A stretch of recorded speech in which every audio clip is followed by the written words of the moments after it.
Best wishes. Thank you.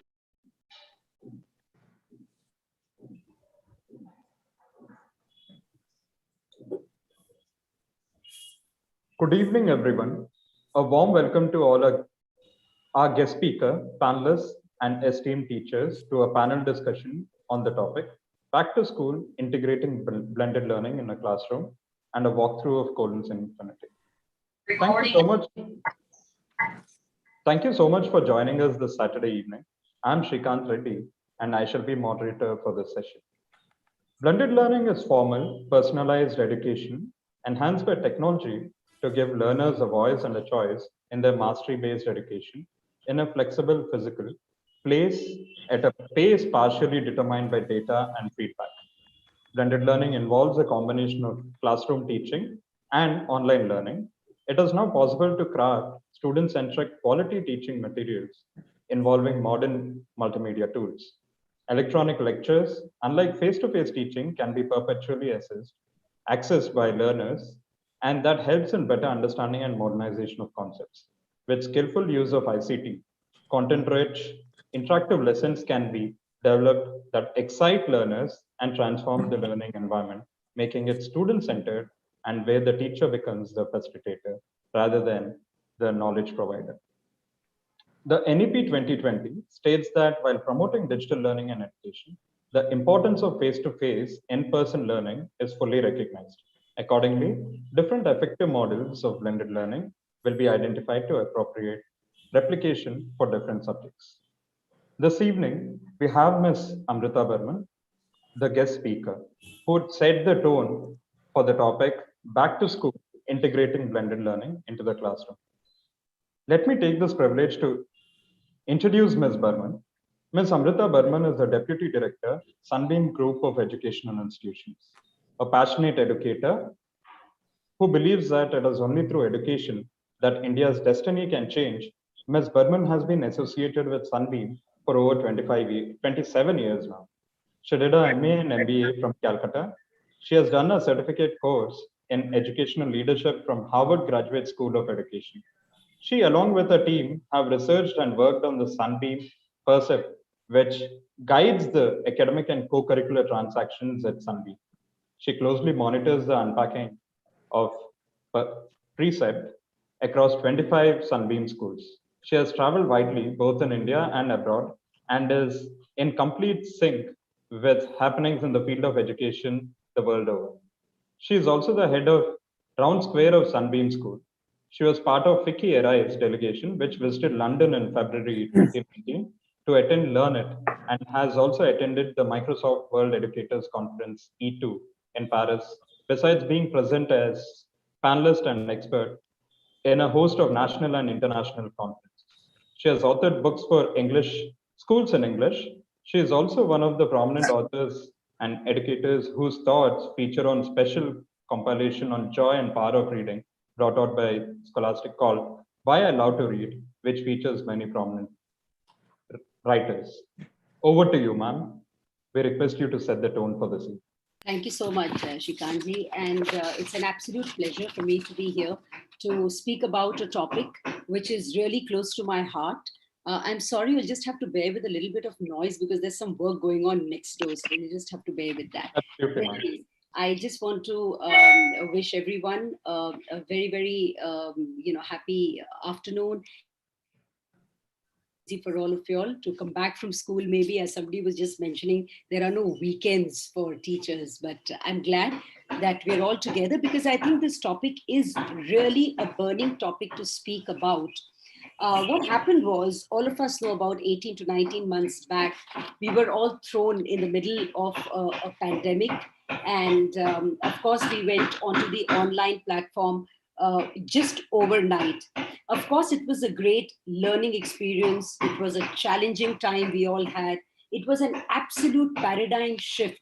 We immersed ourselves into what best we could all do.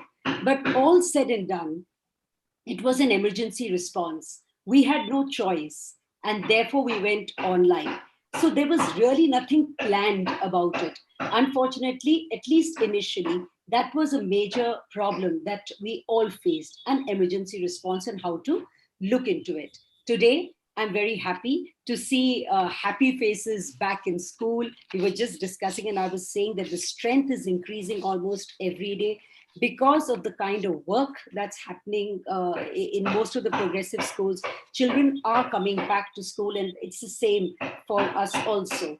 I would like to speak today about what are we doing now that we are back to school. How is the blended format going on?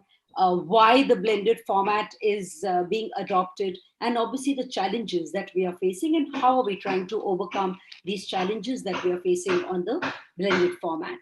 So let's first talk about how are we blending the online offline, this complete marriage between the two formats of learning, one which has been traditional, one which has been absolutely new to all of us, and we were all grappling till some time back. But I think most of the schools over the complete time of the pandemic have managed to a large extent master this art of the online teaching. So today we are now at the third phase, the third paradigm, which is how do we blend the physical and the online. So the way that we've done our blending first is because in my state in Uttar Pradesh, I am from the Sunbeam group, as just mentioned in Varanasi. So in Uttar Pradesh, we're allowed only 50% of the strength to come to school. And therefore 50% without, with the fact that some of them haven't given parental consent and some are not allowed to come, they are home. We had to reach out to them also. It was our responsibility. So the easiest thing we've done is, of course, just relayed our classes. So it's just a live relay of what is going on in the class. That's one little blend. Truly, I don't believe in that blend because it doesn't really connect you to each child. It's just that that child sitting at home doesn't find himself, isolated, disconnected with the class, therefore the relay. So that's one simple way of a blend. The second blend, which was a little bit more challenging, was continuing to do the online with the physical. We are, as of now, for example, if the children are coming to school for about 4 hours, children then go back. So we give some amount of a break. It's travel time plus go back, just take a little break, have your lunch, etc. And teachers stay back in the school. Compulsorily every day, there is at least one, in some senior classes, maybe even two, online classes. So the physical classes happen in the morning till a particular time, then the kids go back home, and then they have their online classes in the way that we were having during the pandemic, because we thought that online had its own benefits and we shouldn't lose out on that. I'll speak about that a little later. So that was a second way that we are blending. The third way that the blend came up was when we do our physical classes, all that has been learned in from the point of view of technology in the online format, how do we bring it into the physical classroom? So great edtech tools that were being used are now being used by the teachers, and creating of resources has become far more interesting, I would say, far more connecting to the children. Great technology is being used for teachers to create better resources. So the teachers, moving from consumers, have now become creators of great resources. So that's been a beautiful blend of the way technology was being used in the online. Now it is being used in the physical classes. And of course, now that we are back in the blended format, the most important thing for us to keep in mind was things that were getting missed out when we were completely on the online had to be given emphasis on, like socio-emotional learning, which was given a pretty much a backseat, or we couldn't connect that well on the emotional front on the online format, or practicals, reading, writing in particular. These were, or games for that matter, children connecting to each other and collaborating with each other. These were the things that had taken a little bit of a backseat when it came to the online format. We're making it a point that this is being kept in mind when we do our blended format. So that was how we are doing it. Now, simply why?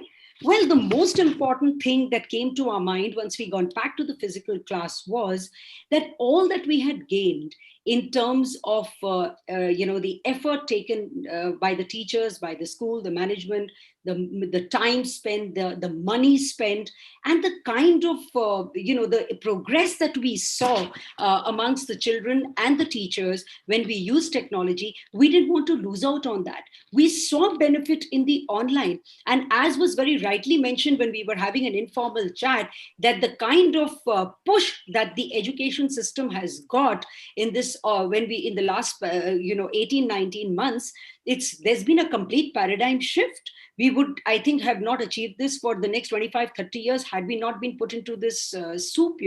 So we didn't want to lose out on all that gain that we had made. We realized that online, to a large extent, was great. We were nurturing now independent learners. The assessments were quicker. The data analysis was better. The remediation was so much better and easier. So all those positives of online obviously didn't want to get lost. So therefore, it was important for us to bring that in with the physical, and therefore the blend was absolutely important. One thing more that we discovered was, today, because of the blended format, we have all weather schools. For example, in my city, day after tomorrow, the Prime Minister is visiting, because that's the Prime Minister's constituency. And every time there is a VIP movement, schools get shut. But we are now not going to be shutting down schools. We just simply move from an offline to an online format. Children have got two timetables: an offline timetable and an online timetable. The only thing we need to do, if it's even a rainy day, just send them a WhatsApp in the morning and tell them, today school is online, you need not come to school. And immediately your school continues in the online format. So this is the beauty of a blended format of the school working. So we have all weather schools, and we are running every day. All 6 days of the week we can run. So, these are the reasons why we wanted to blend. Now, what are the challenges that we faced when we, tried to do this? The biggest challenge that we faced was time management and planning. It's really not easy to come to the blended format, because there are times when everyone feels, look, it's getting just about too much. I just can't manage both. Or the fact that it's difficult. How do I manage 4 hours in the morning, then give a break, and then give this online one period or the two periods? So time management has been one of the biggest problem, and planning your timetable is one of the biggest problems. We, of course, have been grappling with it. I can't say that, oh, we've kind of arrived and we know exactly what is to be done. But I think to a large extent, every day, after taking feedback from all stakeholders, our management, our planning has become better and better. The other big challenge has been the complacency, to a large extent, that had set in both amongst the teachers and the students, because they were home most of the time. There was undoubtedly a little bit of a laxity. It was really difficult to pull all of them out, get them into the same format of working when it came to their kind of pushing themselves to get up and wear their uniform, come to school every morning, get into the bus every morning. Something that was a part of their lives became actually a little tough. And we were scared that with this complacency, I hope that both of them now don't fall back to the physical format which they were really into, so they may not fall back into the comfort zone. So pulling them out of that comfort zone, bringing them into this uncomfortable zone as of now, but I would say a learning zone of blend, was a little difficult. But with good training, with hand holding, we managed to do that. The third challenge that we faced was, during the pandemic, huge gaps in learning of a few children who either for certain reasons couldn't connect at all because of net connectivity or because of devices, or some of them who were just not made for the online format, the students. So what we did was, in fact, technology really helped us there. We used technology to find out where are the learning gaps. We could assess that learning gap far more easily, because it was much easier to make great assessments to find out. Data analysis became easier. And we also managed to use technology to now fill up those gaps when it came to these children who were falling back. We've really managed to bring a lot of these children to a particular level because of the use of technology. So this was a challenge, but we managed to use technology to bring those children with learning gaps out. The other challenge that we faced was excessive dependence on devices. At one place, we were, of course, nurturing independent learners, but on the other hand, children were becoming smarter. We were just discussing that also. The moment you would give them an assessment, they would get into the net and try and look for answers. Thinking skills was somewhere also becoming a little slow because it was easy to get into something and just get an answer, ready-made answer. Plagiarism became a big issue. So what we did was we actually trained our teachers on trying to beat the system. The kind of assessments that we designed, the kind of questions that we designed had to be smarter than what the kids could think of. They had to be pushed when it came to their thinking skills. And I think the more we are getting trained, the more the assessments are becoming better, the more we are being able to handle this challenge. And I can pretty much say there's a huge level of success because the teachers' assessment patterns have become much better. So we could also manage to overcome this big challenge, but it still remains as a challenge. It's not that again here we've arrived, but we pretty much known how we can handle this challenge. So towards the end, I would just like to say that from an emergency response, it's now very important for us to have the blended format in a more planned way. We have to have a lot of training, a lot of hand holding of the teachers, which I think is still needed to a large extent to get this blended format, the whole equation balanced well.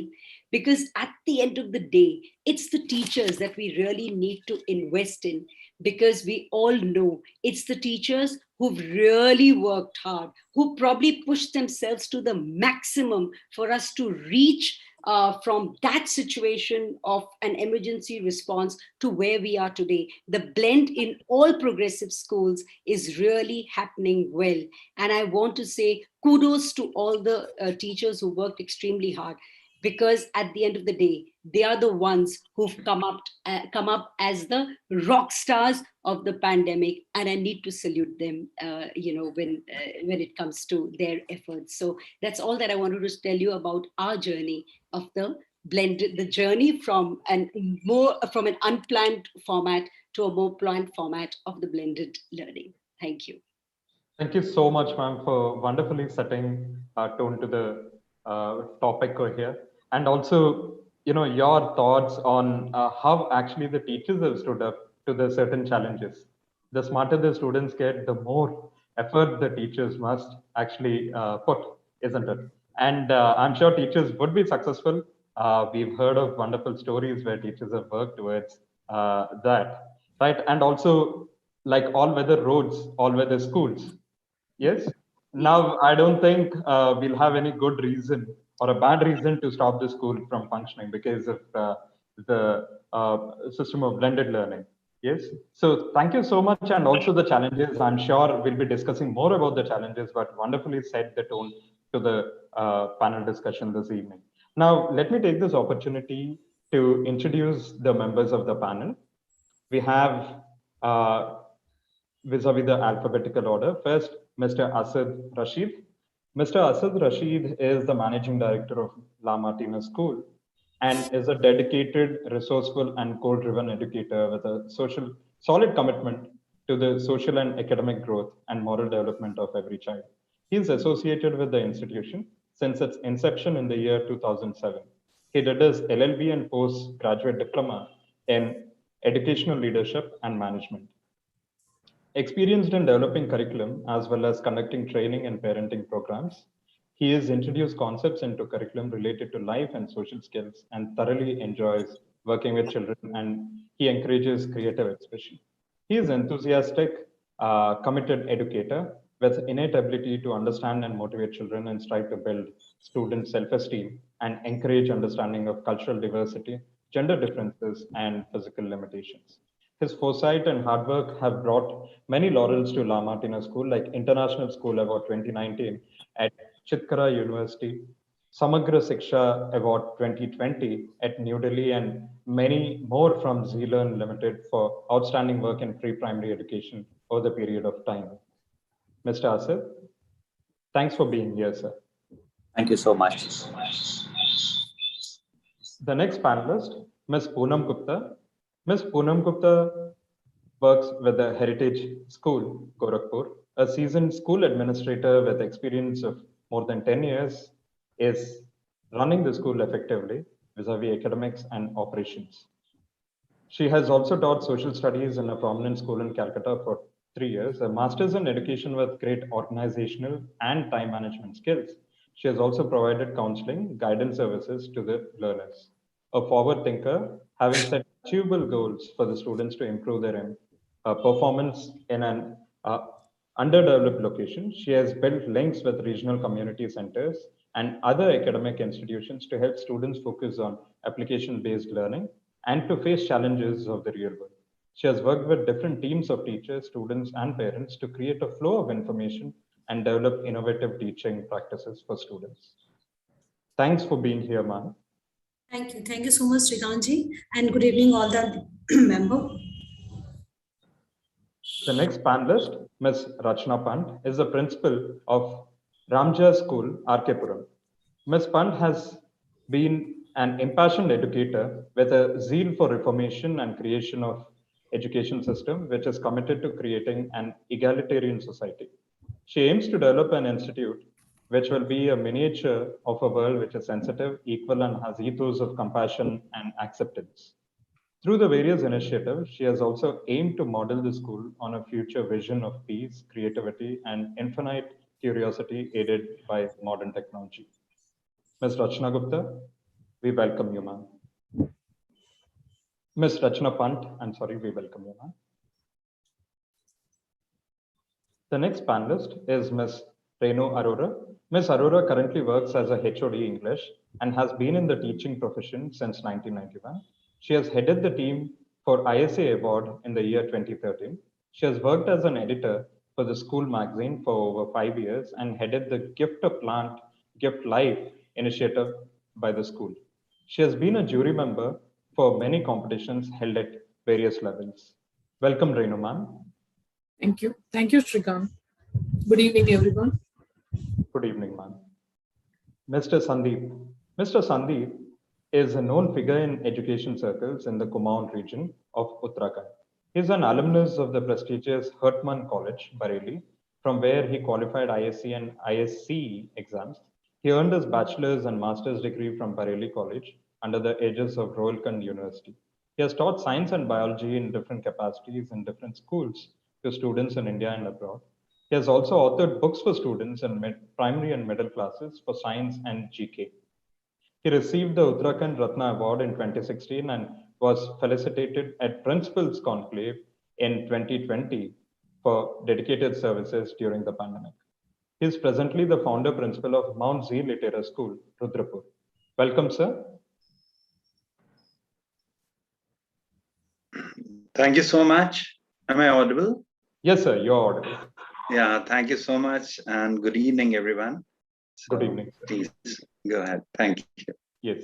Now, let me begin with a question directed to Mr. Asif. Sir, what are your insights from a year of blended teaching and learning during the pandemic? If you could share your thoughts. Thank you, Shrikant. First of all, good evening, everyone. Over the period of time, we have been discussing about how to take up education, how to do the delivery, what should be the delivery models, and many things, many problems that all the schools who have faced are the same as Amrita ma'am has already said about it. So I'm going to take forward what problems that we faced, how we dealt with it, and particularly what were the policy decisions, policy decisions that we took so as to ensure that there should be proper planning, there should be proper organizing, implementing, executing, evaluations, and everything. So first of all, for me, there's a little difference where online teaching and blended learning are two different concepts. Blended learning basically happens like face-to-face with, introduction or integrating technology where the students are not like separated by geographical areas. But particularly in online learning, it is all there with the use of technology, but particularly the students are away from their, teachers. Online learning, or you say blended learning, is growing at a very rapid pace after this pandemic issue. Am I audible to everyone? You're audible, sir. All right. Perfectly. So what I was saying that this blended learning is growing at a very rapid pace, and thanks to this this time that we have spent in building up the education system, we got to invent, we got to innovate, we got to understand, and we got to rope in some new things that were not existing. Actually, my school is situated in a semi-urban area where I would not say scarcity of resources, but lack of resources were there. Like internet connectivity was there. The educational standard in the district is not as good as it is compared to the cities like Lucknow, Banaras, and big cities or metropolis. So it was a very challenging job for all of us. We started off with blended learning, and slowly it was like with every passing day we were planning it out, that how we can make it more impactful. So we started off with conducting the classes that were like, there was a timetable. We were going with 3 hours per day. Then we got to take it to 4 hours per day. And basically it was, we tried to make sure that students should have that feel that actually they were sitting in a class. Amrita ma'am talked about like taking them back to that classroom session they used to have. So we made sure that they should come in proper uniform, they should be properly dressed, they were given breaks, and parallel to that, the teachers were well prepared. We were new to this concept of blended learning and teaching. So we were seeing to that we have involved many, educational resources that are called open educational resources. Assessments were done, teaching was done through like Google Classrooms and Google Meet and all that. During this process, what I feel that it was a completely new approach of imparting knowledge and wisdom to this upcoming generation. And gradually the traditional teaching classes were replaced by more into technology based classrooms, where we were using learning management systems as we have in like class 6 to 8 from Collins, and from class 1 to 5 we have from Oxford. So it was a good experience because that made our work quite easy. Teachers were like trained by Collins also, and they were trained by Oxford also. So they were finding it quite interesting, because it was like honing their skills. Some of them were acquiring new skills. So it was making them a more resourceful teacher, a more well-versed teacher, a more tech-savvy teacher. They were able to draft out their own assessment procedures. They were able to, blend the course content with outside educational resources.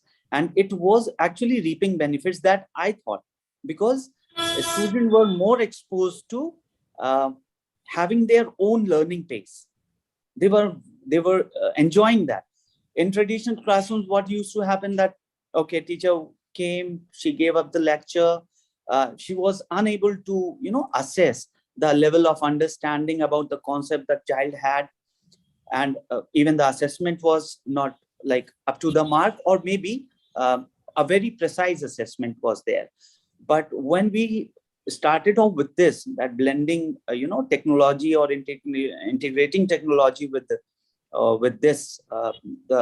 traditional classroom methods, we found out that the pace of learning, the quantum of information that the children had, and the best part that I noticed, maybe this is what I feel about my students, that they were in a position, they were able, they were equipped to create their own knowledge out of the instructions that were provided to them by their teachers.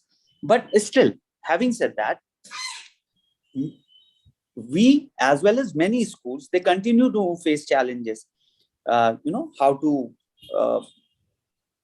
make their transfer of delivery model in the contest, that how the children should have instructions, what they will deduce out of it, and how to extend or deepen the level of understanding. So these are the things we are still fighting it out. And but having said that, it is like integrating technology with education is now the call. It should not be taken as a recourse, but it should be taken as a main course. In the sense, it will expose the students to where the children are unable to take verbal instructions. Maybe they will be in a better position to take the instruction in the form of an app or a game or an activity that can be done in the class, restricting the limit of the technology by the teacher for their students. So it is very important to align this blended platform with technology infra, the investment, and precisely eyeing the school improvement planning process. So for me, during this pandemic, we laid our attention on transforming the education, because that was the only thing that we could do.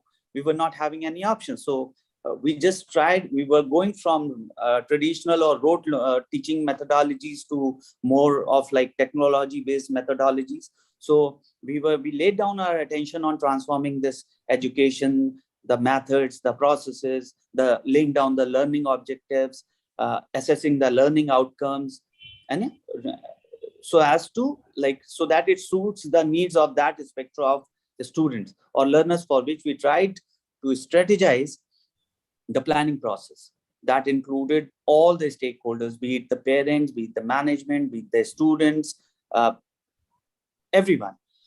So with every passing day, as I said, we were involved in planning and organizing and everything. And these processes all included the per day analysis that we had. It was made very sure with the teachers that they had to call up 5 parents or 10 parents every day, and they have to take the feedback of all those parents. So in a class, if there are 40 students, so in a month, we used to get the feedback of all those 40 parents, 10 parents in a week.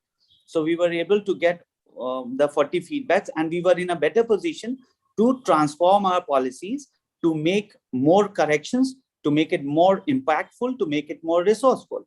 So all the stakeholders, we were analyzing it.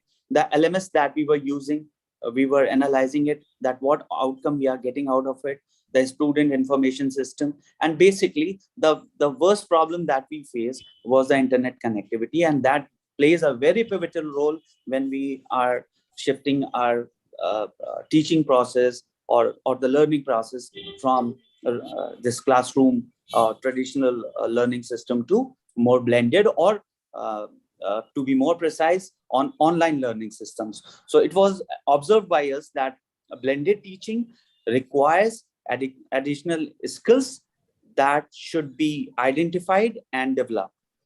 Many things were there, which I would like to share. I have just noted it out so that I should not forget, because I find it more useful for my institution, for my team. So I think maybe it will add some value to the ideas that I'm sure you are having better ideas. You people are into it. I'm into administration. So I'm sure you are much ahead than what I think, but there are certain things that I think I should share with you, that we have to define the dimensions of blended learning models. And these dimensions should cater to what will be the instructional level, what will be the resources, how the assessments will be done. Assessments were really a big problem. A tough question doesn't make a good assessment. It is just a tough question is for me, it's just a sentence where either we are tickling with the child's knowledge, or we are trying to make an impact that I am better than my student. So for me, a tough question doesn't make a good assessment. So we were more into it, that how we are going to assess the students where we are not having a face-to-face interaction with the students. Amrita ma'am has very rightly said that these children were like more into Google and setting out the answers and all that. So what we did, we took a platform that was called Testmos. NEP has suggested this, that you will go like for multiple choice questions and all that. And what we did in 2020 itself, we started off in the month of August. We started off with that. We took that platform that is called Testmos. I would suggest that everyone should remember this, because maybe it will be of great help to you. And that platform was like, you have that all those multiple choice questions over there, and we allotted a time over there. We said that, okay, the question, we had around 40 questions for a span of 30 minutes. So you have to click the answer over that. And in that span of, say, like 10 seconds, a child, I'm talking about the internet connectivity in my city. A child cannot do it in a span of 30 seconds because the internet connectivity was slow. So we made it a point, we put a time barrier for that also. So we have to see to it that how assessments will be done. Communication is very important, very, very important. Because when we are in this traditional classroom, the face-to-face teaching is going on, we have a very synchronous system of instructions. But when as soon as we shift to blended or particularly online, then it automatically becomes asynchronous, because there you have the use of the technology, the resources, the external, resources that come into play. So this was also very important. Attendance was good in online classes, and as of now we are like facing this trouble, because we are having assessment these days. So the strength has turned to more than 90%. But when it is regular classroom teaching going on, the strength is roughly 60 to 70%.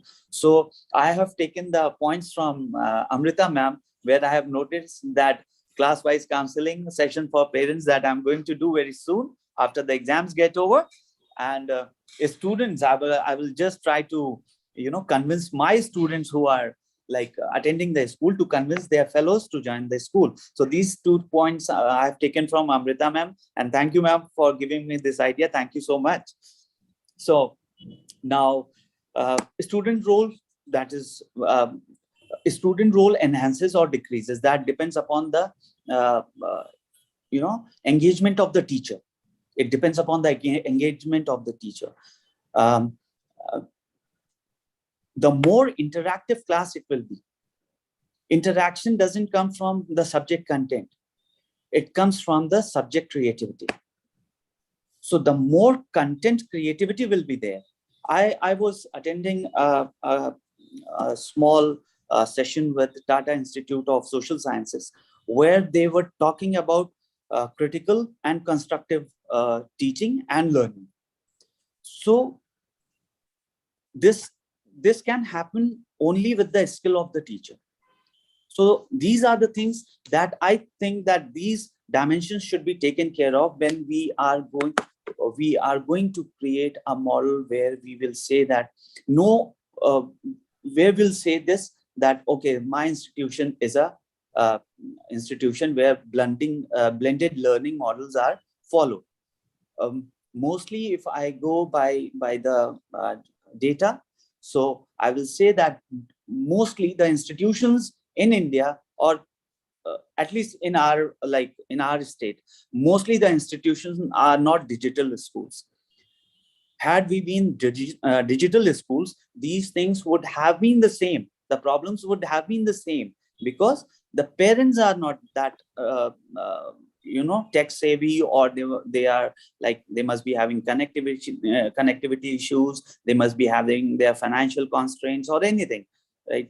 Like we faced that many parents came, the children were in pre-primary and the other child was in middle school. So they said that we are unable, we cannot afford to buy 2 devices. So you have to do something, otherwise I'll have to get my one child to drop the school for a year. So what we did, we shifted a pre-primary session to like in the evening, and we were taking middle school in the morning session. So these are the things that we had to do. It's very important to strategize all what we are going to do, because this is the call of the time. I always tell my teacher that this is the time where you can be very, very innovative. If you haven't learned this, how to teach in this time of pandemic, you are not going to learn anything better or any time if you have not learned during this pandemic. Because this is the time where, personally speaking, I have transformed myself. I see myself as I'm more conversant with using technology with my education system. So it goes for everyone. The teachers who were like, there is one teacher in my school, she's around 53 years of age, and she has learned like anything, and now she's giving ideas. And trust me, that's a reality. Her name is Miss Sadika Kapoor, and she gives ideas. There are many teachers like that.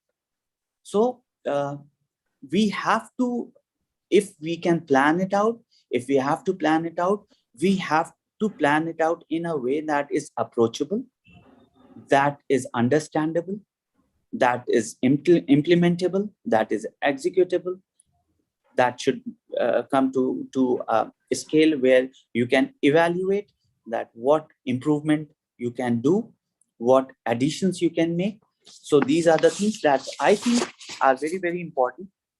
So for having this blended learning, is we need to strategize that how teaching and learning will happen, who is going to lead with that. I have a dedicated IT cell in my school where they particularly work on this, that what are the different open educational resources that the teacher can use for their blended learning methods they are adopting these days now. These are the things. And how, whatever you plan, as I said, it has to be understandable. Understandable to whom? Understandable to all the stakeholders. Understanding to all the stakeholders means the parents, the teachers who are going to do it, the students, the administration. They should be in a position to understand what has been planned out, right? Exactly. So I think blended learning is a very good platform, and if we work on it, if we equip our teacher, if we do a lot of professional development, I'm sure that even scarcity of a resource or lack of resource can make you a digital school. It can make you a digital school. It is just that you don't need to have a flat panels. Even using a Google Classroom can make you a digital school. So I will end up with this. I'm sure, Shrikant sir, I have Not at all. Wonderful thoughts, in fact, and you've covered the experiences and wonderfully shared your thoughts as to what you've done at your school, and also the various issues that happen and that are faced by people in areas that do not have real good internet connectivity. But I'm really sure that this can be achieved through the blended system of learning, where Definitely, I'm sure, sir. yeah, I'm sure, sir. exactly. But Shrikant sir, I would like to add one more thing. There are certain things, I mean, many people are listening to us, and I just would like to share the piece of information that I have, right? Maybe it might be useful to someone. So what I wanted to say is, apart from all these things, there are certain considerations that every school management will have to see, that if you are going with LMS, as we have Collins Infinity with us. So every school institution should see that, is it feasible to build your own platform that has its own pros and cons, or you should buy or lease a platform, or you go with or you should have a mix of it, or you go with just with open educational resources that quantum of them are available in the. So it is a very defining and a very deciding factor, because you can go with open educational resources, but definitely there is a restriction. But you are going, or you are like buying, or leasing out, or you are building your own educational resource for your blended learning platforms or your online learning platforms. It is very important to see that what content you are going to use, you are going to develop, and if having association with Collins Infinity in this time of this pandemic has helped us a lot in carrying with this blended learning platform. And I'm really grateful to Collins Infinity about this. And they have guided us, they have helped us, they have encouraged us, and they have trained our teachers. So I'm really, really thankful. And thank you everyone for hearing me, for bearing with me so much. Thank you so much. Thank you for the kind words, sir. Thank you for the kind words, and I'm sure your insights will be looked into, and also the insight that you shared will be taken well. Thank you so much. Now, to Ms. Rachna ma'am. Ma'am, the question is, given how the past couple of years have been, there might be some learning gaps during school closures. What are some strategies you would like to share with the educators that they can adopt to help students academically once they are back in school? You're muted, ma'am. If you could unmute yourself. Yeah. Yes. Thank you very much for giving me this opportunity. Everybody has said so much. I will be brief as far as possible, and I will just say a few things. And the first thing is that very soon, if we have not opened, we are going to open. Blended learning is going to be the order of the day. We also know that very recently McKinsey and some other organizations have come and said that learning gaps are above 60% in most of the cases, and in some cases, remote areas, it's almost 90%. Right. Now, if this is the case, and when the students come back, what is it that we should do in order to bridge this gap or to fill this gap? Right. So now the first thing is, what do you mean by learning gap? Learning gap means that, there is a certain concept which a person should know at a certain age and stage, and that is not there. So that is the gap. And if you start building on it without the gap being filled, then obviously the learning is not going to be there. And, that's going to be a big, big problem. So now what should we do? We should address this by, as we say, doing assessments. So the first thing, now we are sitting and working on it. So I'm just going to share what we are thinking of doing now. So the first thing is that we will go in for assessment. Now this assessment will be performance-based. The children perform something. They take a test or as assessment or whatever you may like to call it. That assessment is then reviewed. Once it is reviewed, then the teachers analyze it. By analyzing, they will come to know what are the gaps, what are the areas where scaffolding is required. And then after that, they will then make small chunks of knowledge or learning so that it helps in filling those gaps. So that is what we are thinking of doing. Now, very briefly, I'll tell you, we will go the Toyota way. Now, the Toyota company had said, initially they used to, when the entire car was made, then they would do the test and see what are the problems. Then after that, what is called the Toyota way is take small chunks, and when each component or unit is prepared, then test it, assess it, revisit it if there is a mistake and go back to it. Similar should be the case with learning. So take small units, take small chunks, have assessments, see where the child has not learned or has not been able to comprehend. When you see that, group those students in the different categories and then work upon it. How we will work upon it, I'll tell you a little later, what we are going to do. So that is what we want, that we should go the Toyota way. And you also know there is one thing that Lord Kevin had said, and he says, remember, if you cannot measure something, you will not be able to improve it. So the first step has to be measuring before you say that, how the assessment and how the gaps will be filled. Now, as I said, the first thing is going to be assessment. Assessment will be class assessment as well as home assessment. Now, these assessments should be more formative, short term, rather than a term and summative exam or a summative assessment, because that will not tell you the learning gaps, because we are talking about that. Now, what is the first thing that one should do now is talk to the teacher who was the earlier teacher of the student. So visit of the previous teachers who have taught those students the subject, talk to them in depth, in detail, as to what were the gaps, what are the areas they had not understood. And after that, review it and then do the remediation. Bridging the gap means remediation. So then you start remediation. Remediation should be generally, as I say, the Duolingo method. There is Duolingo is one of the apps for teaching language. What does it do? Repeat, do, try till you succeed. So similarly, you have to go on and on and on, the Kumon method, as you may like to say also, and you have to work on it continuously till that learning gap is done. For that, you have to have certain extra time as well.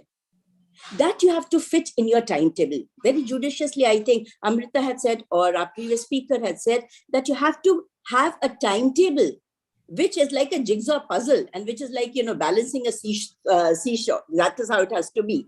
So that is the second thing that you have to do. Now, in this, another thing before we start assessing and filling the learning gap is to see the SELs. That is the social emotional learning of the child. You have to make sure that the child is happy, healthy, mentally, before you start throwing things at the child, learning things at the child. So that is very important in keeping the pandemic situation in mind. So let the teacher first make the child comfortable and happy and then build on it. Now, what do you say? The next thing that we have to do is that the learning that we have assessed the grade now. After taking assessment, we have now taken the grade. So this is where the child is. Then after that, assessments should be graded, as we all know, from easy to difficult. So that is the next step that we should do. And divide the children into various groups, depending on the learning gap that is there. And then when the assessments are made, those assessments will cater to the learning that the individual child or the group of children require. Once they have, and this can be in classroom, plus you give them as homework so that they do it on their own. And in this way, what will happen? The child will try and come at par with the others. That is the thing that one should do. Personalized assistance, as Amrita had beautifully said, can be done with the help of this blended learning and the use of technology. Technology is a very important tool. It is like a magic wand that we have got now in our hands, because this will help in giving personalized assignments to children so that at home they are able to cover up what they could not understand in school. That is the other thing. Then we've talked about Duolingo. We can talk about drill and practice and Kumon, as I talked about. Another thing that we have been talking about is beginning the class with 5 questions. As soon as the teacher, this I have practiced for my English for my spellings. So that's why I'm telling you. So you enter the class, pose 5 questions, short questions with short answers. Let the children answer. And this will then again make you sort of understand where your child is, where your class is. And then again, so if the teacher is smart and good and very alert, the teacher will be able to figure out what is the problem. After that, you have a short 10-minute assessment. I think sir was talking about some platform. He was talking about where, a small test can be given. So after these 5 questions, give a 5 to 10-minute questions which cannot be lifted, as Amrita was also saying, questions wherein the teachers actually need to work sort of out of the box. So have these 10 questions, let the children write it, and then the assessment can be done by themselves or by the peers. This is again something we've tried.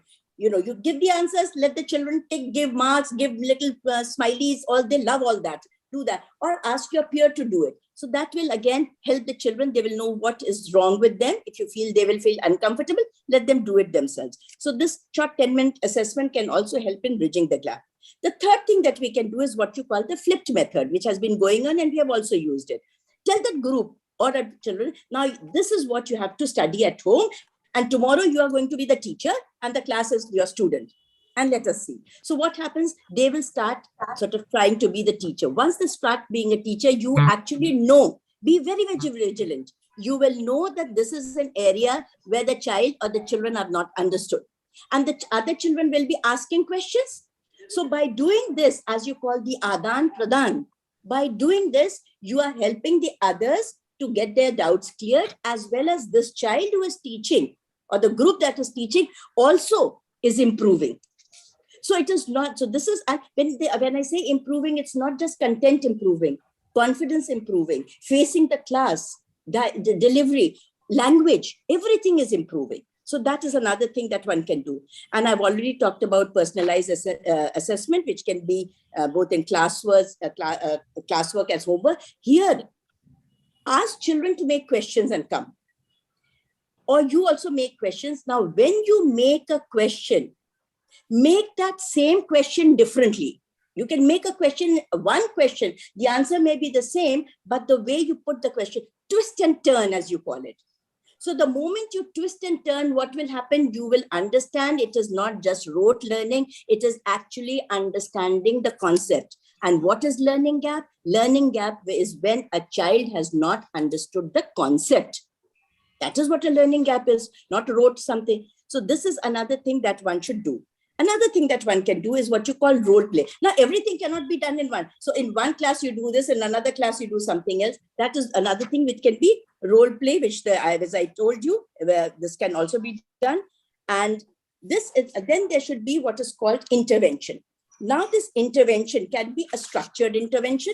The teacher in between sort of talks, okay, here, this is what is required. This is not what is required. That is something that you can do. And diagnostic assessment is what you call possible at this point in time. Another thing that we are planning is having games and quizzes. And mind you, teachers, it's not necessary that everything teacher should be. Ask the students to do it, ask the group to prepare. So once you have these games and quizzes, it can be prepared. It's again becomes fun.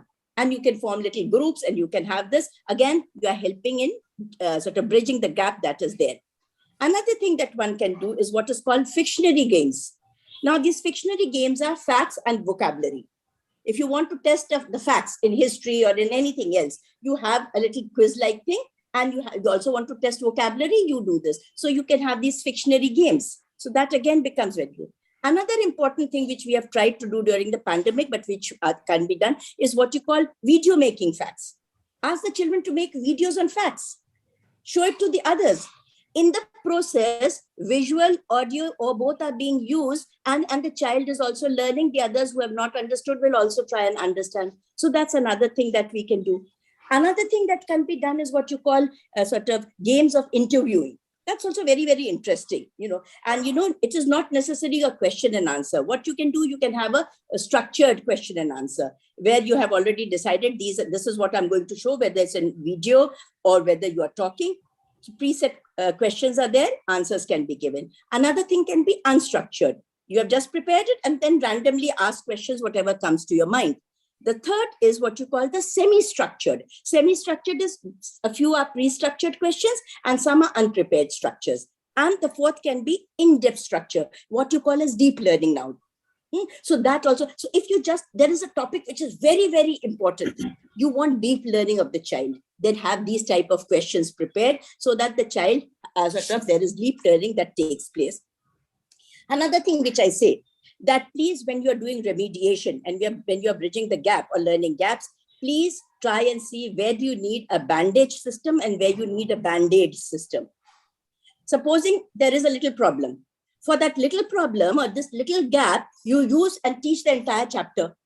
That is the bandage system. Bandage the whole thing, teach the whole thing. Whereas what you need is just a band-aid. You just need to address that little area. So that is another thing which a teacher should be doing. And we all know that from MLL to MLL is what we all talk about, from minimum level learning to mastery level learning, from known to unknown. These are the ways in which a question should be formed. One more thing we have to be very, very careful is that whenever we are playing the video, which we talked about, sit and get is not the right thing. You sit down and you get whatever is there. That is being like a couch potato. Right. And so you are like a passive viewer. That is not very correct. Like Disha portal.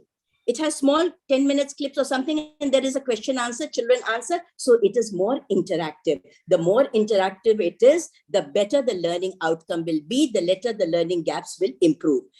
Another thing that we can do is give little bites, as I call them, nuggets of knowledge. Give nuggets of knowledge, bite-sized knowledge, so that, the children, if they have a certain topic, they have these little concise things which they can always go and revisit, because that will also engage the children, it will captivate the children, it will entertain the children, and it is definitely going to be very, very sort of interesting and encouraging.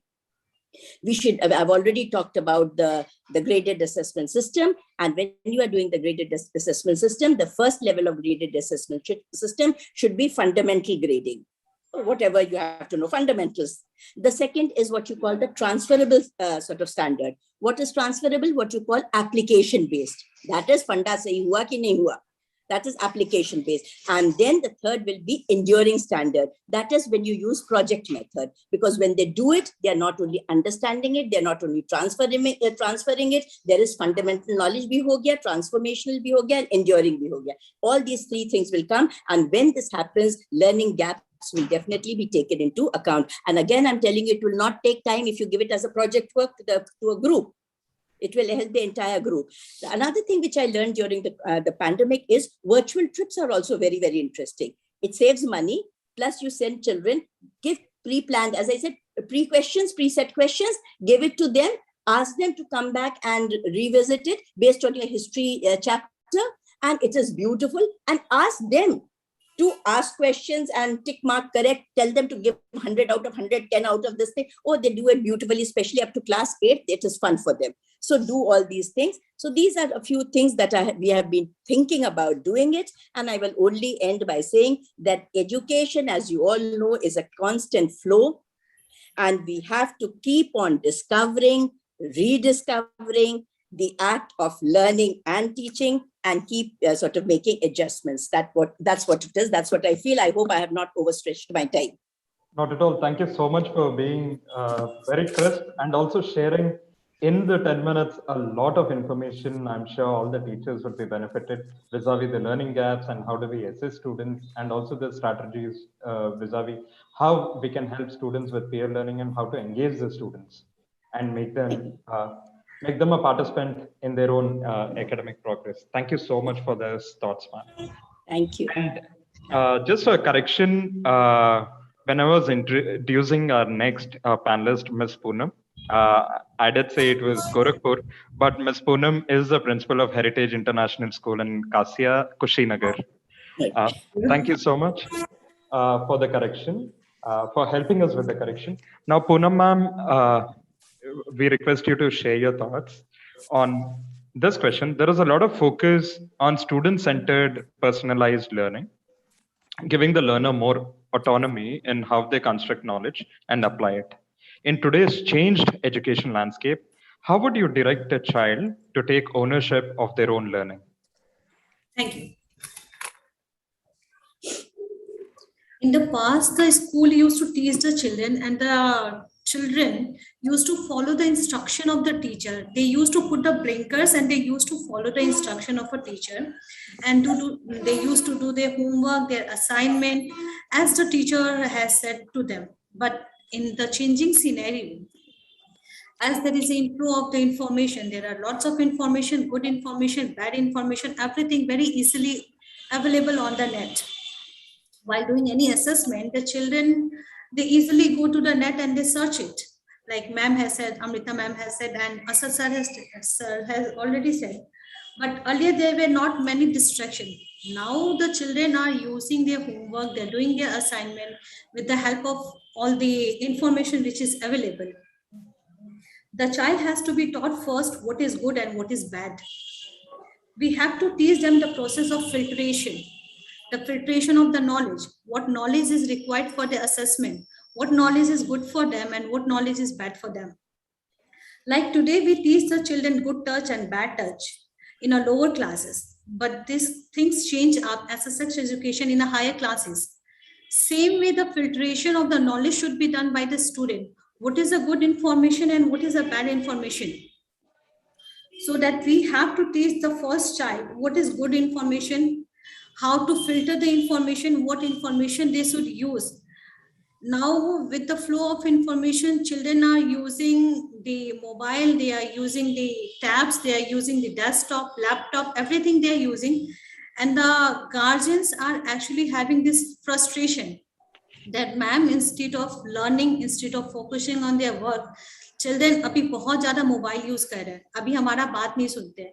Problem, आप लोग homework देते हैं, बच्चे homework करता रहता है mobile पे, but कितना टाइम उसको लगना चाहिए, कितना टाइम उसको नहीं लगना चाहिए, उसे नहीं पता है. अगर बच्चे से पूछा जाए, गार्जियन जब भी क्वेश्चन करते हैं कि आप क्या कर रहे हैं, तो बच्चा यही एक्सप्लेन देता है या एक्सक्यूज देता है कि मैम हम या मम्मा पापा हम होमवर्क कर रहे हैं. बट ये होमवर्क, आप कितना होमवर्क कर रहे हैं फोन पे. Blended learning is no doubt is very good, but कहीं ना कहीं हमें काउंसलिंग गार्जियन के साथ भी करनी है कि स्कूल कितना ब्लेंडेड लर्निंग यूज कर रहा है, कितना हम असेसमेंट दे रहे हैं, हम कितना असेसमेंट करवा रहे हैं. बच्चा ऑल द टाइम मोबाइल पे क्यों रह रहा है. जो हमारा एरिया है कुशीनगर, इस एरिया में जो सबसे ज्यादा प्रॉब्लम हम फेस कर रहे हैं वो ये फेस कर रहे हैं कि मैम नाउ नो मोर मोबाइल. हमने मोबाइल पे बहुत पढ़ा लिया, ऑनलाइन क्लासेस बहुत हो गया, अब हम ये चाहते हैं कि बच्चा सिर्फ स्कूल पे आए, स्कूल से पढ़ाई करे. ये सबसे ज्यादा प्रॉब्लम फेस हो रहा है. तो इस समय में बच्चा ऑटोनोमस कैसे ले सकता है, ऑटोनॉमी कैसे ले सकता है कि हाँ हमें कितना समझ में आना चाहिए कि हम कितना मोबाइल यूज कर रहे हैं. तो सबसे पहले ऐसे स्कूल लीडर मुझे ये लगता है कि हमें एक पेरेंट एंड बच्चों की काउंसलिंग होनी चाहिए जिसमें बच्चा ये समझ सके कि मुझे मोबाइल कितना यूज करना है. जब तक उसे ये समझ में नहीं आता कि उसे मोबाइल कितना यूज करना है, ये एक्सक्यूजेस और ये प्रॉब्लम हम हमेशा फेस करेंगे. एंड सोशल मीडिया में जितने भी इंफॉर्मेशन अवेलेबल है, जैसे कि मैम ने कहा, पहले ही बर्मन मैम ने ये बता दिया कि हमें सोशल मीडिया का यूज जो करना है, असेसमेंट, हमें ऐसे असेसमेंट देना है कि बच्चे सोशल मीडिया का यूज कम से कम कर सके, वो अपने दिमाग का भी यूज करे. क्रिएटिविटी कहीं ना कहीं बहुत हैम्पर होती जा रही है. तो अगर हम जब तक बच्चों को ये नहीं समझाते कि आप कितना सोशल मीडिया का यूज करें, उससे पहले ऑटोनॉमी बच्चों की हम बिल्कुल भी डिसाइड नहीं कर सकते. मैं ये नहीं जानती कि बड़े शहरों में ये कैसे हो रहा है, but the problem which we are facing is सिर्फ ये एक या दो बच्चों की प्रॉब्लम नहीं है, सिर्फ ये एक या दो गार्जियन की प्रॉब्लम नहीं है, ये प्रॉब्लम पूरे शहर की है. बस this all from my side. So thank you so much for being very crisp. But then what you had suggested is on firstly educating the students about how much to use filtration of the and also filtration of the content. Thank you so much for your thoughts, ma'am. And also I'm sure this is a point well taken by most of the schools. And the next question is to Renu ma'am. Renu ma'am, if you could share your thoughts on the next question. There are multiple discussions and recommendations to integrate blended learning in the classroom. Do you feel technology will replace student-teacher connection or support this relationship to achieve desired learning outcomes? Good evening, everyone. Being a teacher for more than 32 years now, it is indeed, first of all, a privilege to be a part of this panel discussion. And I owe a big thanks to Team Collins for giving me this opportunity. I would start that from Gurukul culture to e-school, we have indeed come a long way. The teacher-student connection has stayed strong and will stay strong for centuries to come. We have witnessed changes, dramatic changes, the pandemic and everything.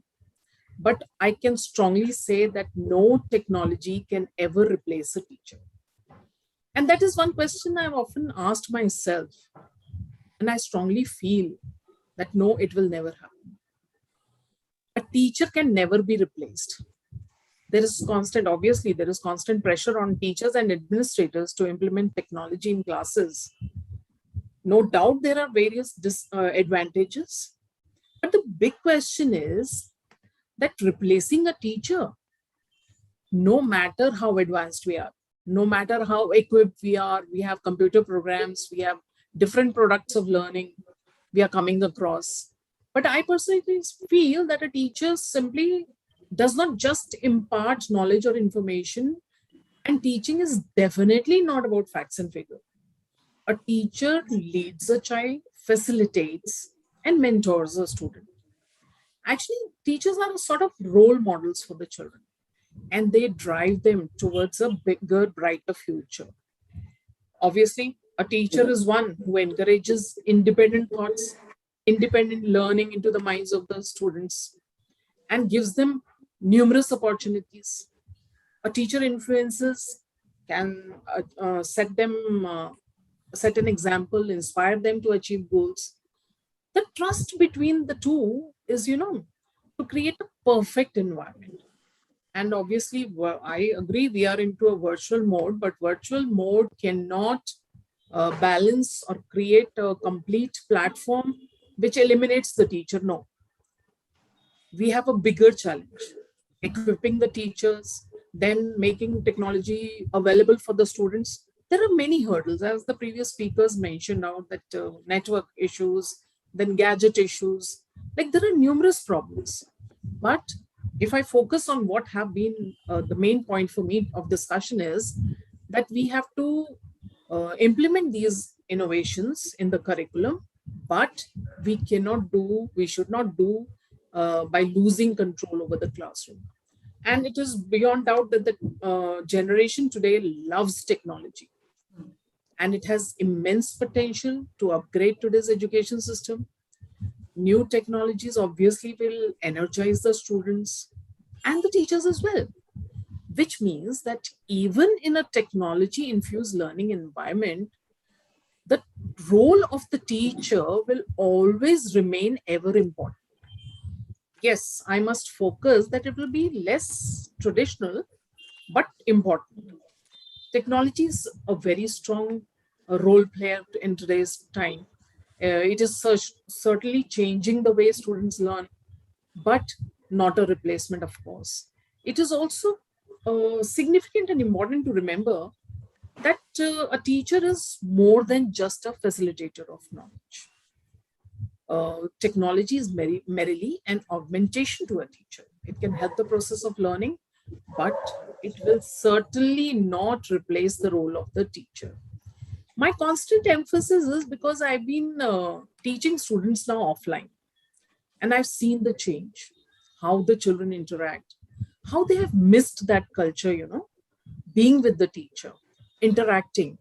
Like when I'm in the classroom, they will stand so close to me, reviving that pattern, which was earlier when they were studying offline. And that gap, the difference can be easily identified. It is so evident. So I will not take much of your time, but I'll just conclude and try to sum up the entire thing, that technology can only be a helping factor to learn, to facilitate, to provide, but not to replace the knowledge, the experience that a teacher comes with. And a virtual mode or a gadget cannot give that closeness, that attention, the kind of sort of an Human connect. emotional support, a connectivity that a child needs. So, and as long as we are maintaining a balance, we can expect an education system that not only promotes learning, but also it opens various doors to creative freedom of expression.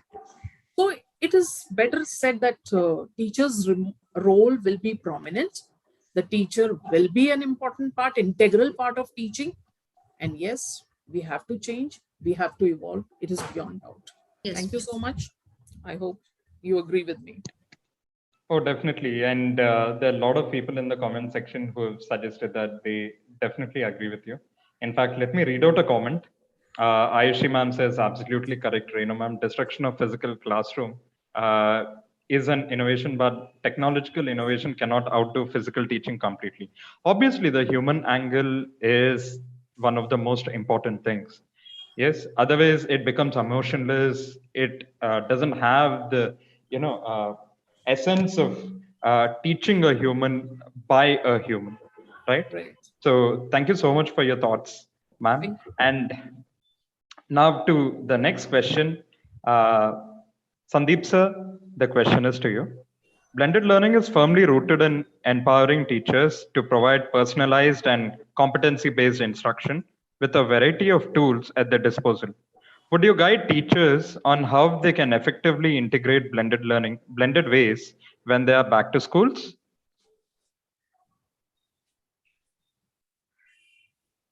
Okay. Good evening, everyone. At the outset, I would like to thank the entire team of Collins Infinity for giving me this opportunity to be one of the co-panelists amidst, such a galaxy of learned, educated people. So thank you so much. And I've been interested this responsibility of discussing, empowering teachers to provide personalized and competency-based instruction, wherein they use a variety of tools. So before I discuss this topic, I would like to begin with a quote by John Dewey. And it's like, quote, if we teach today, uh, today's students as we taught them yesterday, we rob them of tomorrow.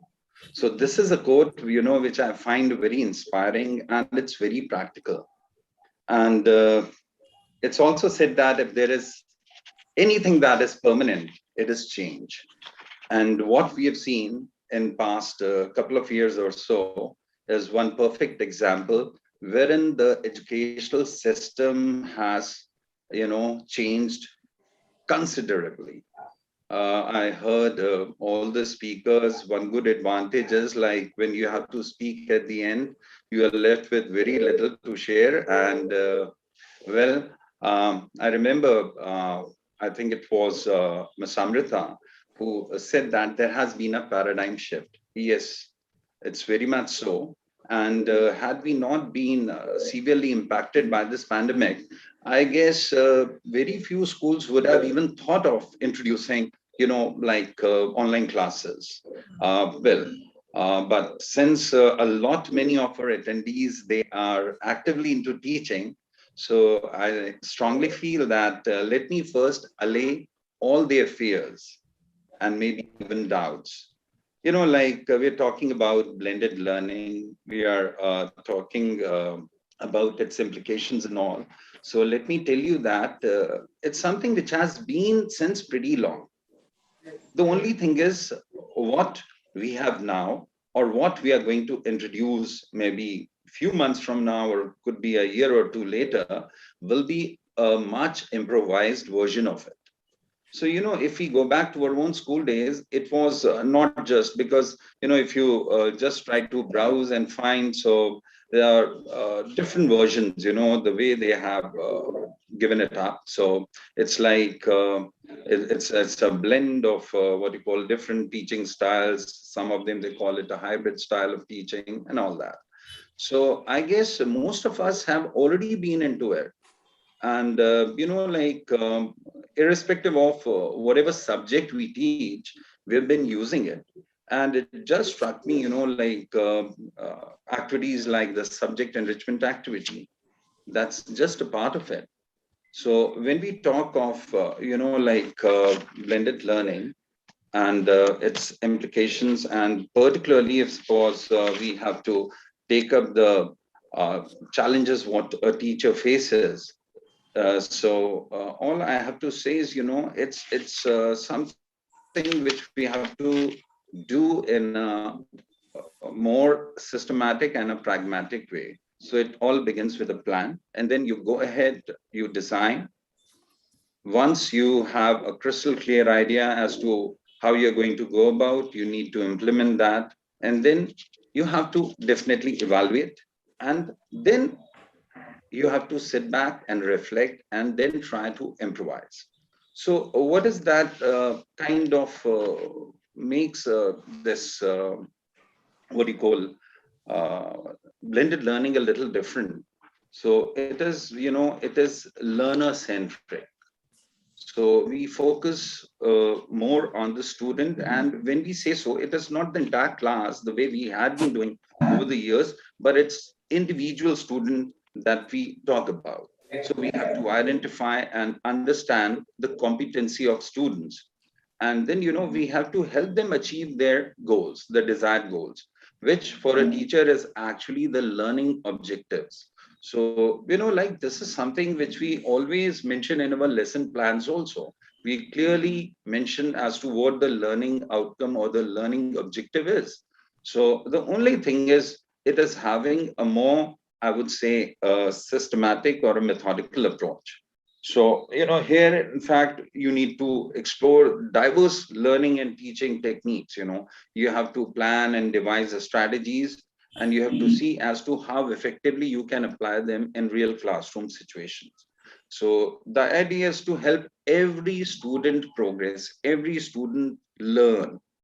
And, for that, of course, if we talk of a country, so we can't brush aside the fact that we have to keep the timeline in mind. So it has to have a meaningful pace. So teachers, they have to assist, and the onus always rests on the shoulders of the teachers. The onus lies on the teachers.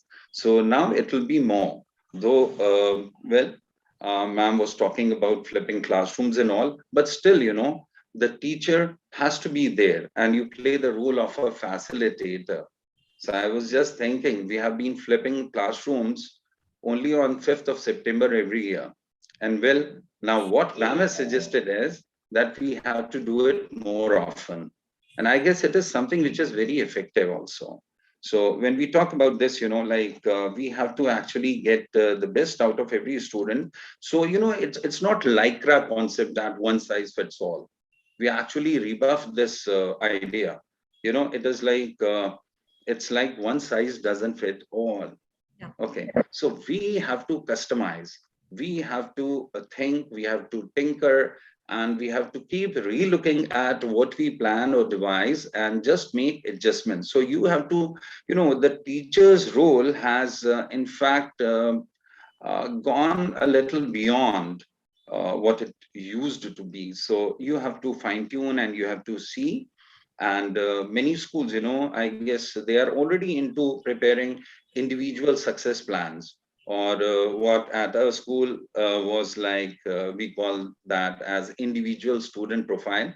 So it's just the nomenclature which varies, but I guess many schools have this as a practice. So basically this helps to achieve that. And then we talk about, content plays a very important role.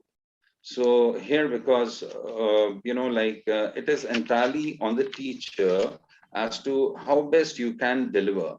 So you have to see that it has to be qualitative as well as quantitative. You can't miss out on certain things.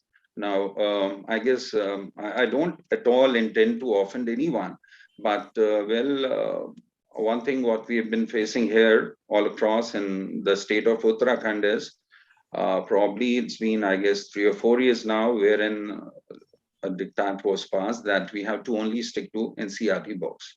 NCRT books are very nice. They are very good in the terms of the content and everything, the exercise and all what is there, right? We all accept that. But like now the point is, if suppose you have something in addition to that, which you find is better. Okay.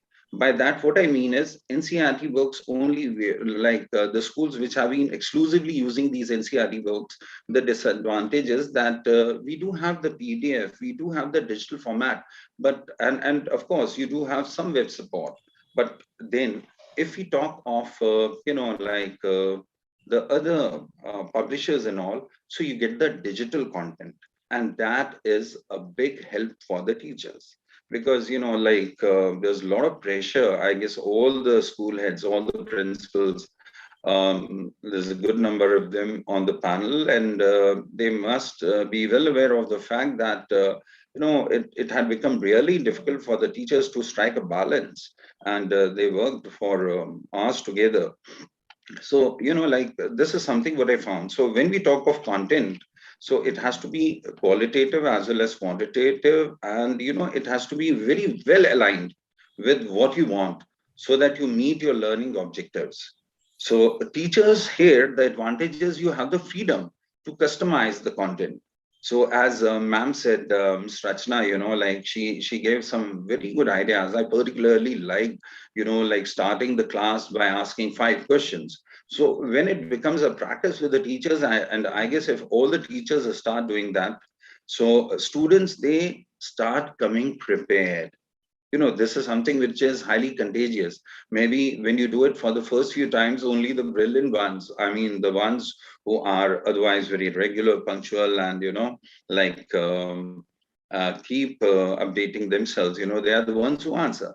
But sometimes, you just throw a tricky question to them, and you just then discover that there's a child whom you never expected to answers that. So, here you have the freedom to explore. So teachers can even have quizzes and all.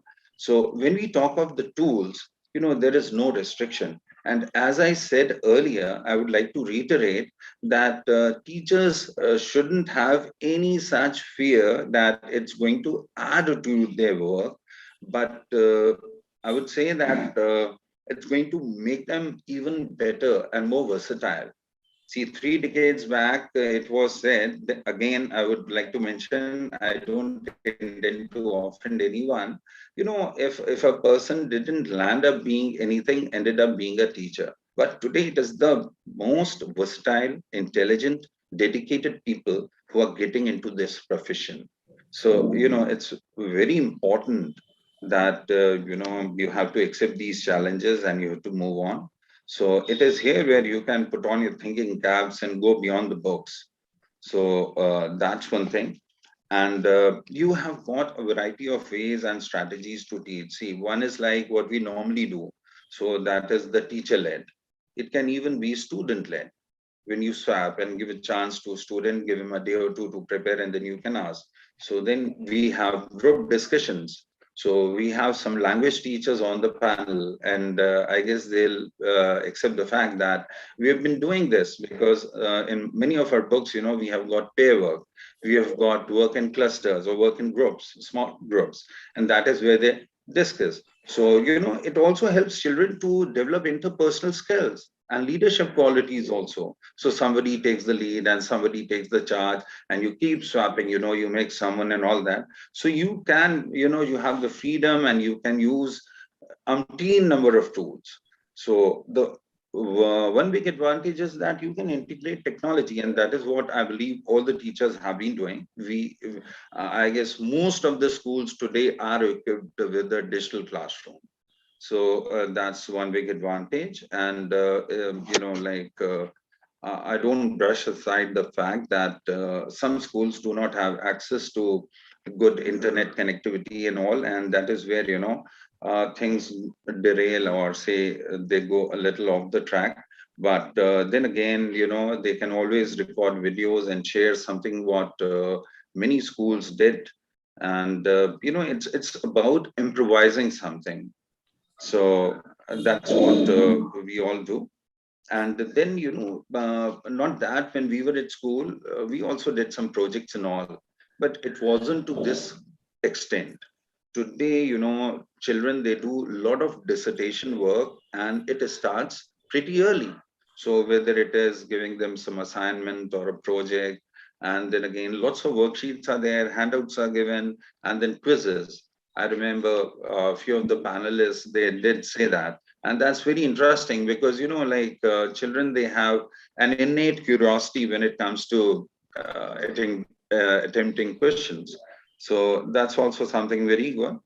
So, here what I would like to say is you have n number of things which you can pick, choose, and you can see what suits you best because, it will vary. As I said earlier, it's not like the lycra. So you have the freedom. So make sure you are the best judge. And one good thing is like, I guess all the schools should, if they do not have, they should have a good library. And today there is this concept of e-library also, wherein you have access to e-books. So ma'am was talking about plagiarism. Excuse me, I'll just take a short break. Yeah. So, sorry. Ma'am was talking about plagiarism and all. If we want to put a check to this, if we start involving our students to get into some research work and if we give them assignments on and off, so I guess children, in a routine manner, they get used to it and then they start reading and discussing and all that. Okay, apart from this, of course, children should have the freedom. Now I don't know, some of you may not agree, but well, certain things we have to understand with moving times, and we have to give children some freedom so that even they can browse, they can see, and let them become. We always tell them to be risk takers, to be independent thinkers, and all that. So like I mean, it doesn't make much sense unless we entrust some responsibility onto them and check them out. So they should be given the freedom to even browse websites and all. And something which I saw as a practice, many teachers, they started sharing e-links because there were time constraints. Okay, so this was it. And Bill, uh, I mean, most of the students, what I feel, they are quite interested, when it comes to using different platforms, using different techniques and all, and so also the teachers.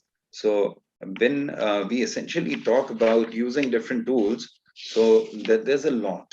And I'm sure like for certain subjects like science and all, you have a variety because you take them to lab and all that. And mind you, let's not forget the fact that we are teaching a much smarter, I would say, generation. I was just thinking the other day, I mean, I didn't know of any single metal which, other than iron, which exhibited magnetic properties. And it was much later I came to know that even nickel does it. So does cobalt. And we grew up in a, I would say, different kind of an environment wherein, we were always at the receiving end.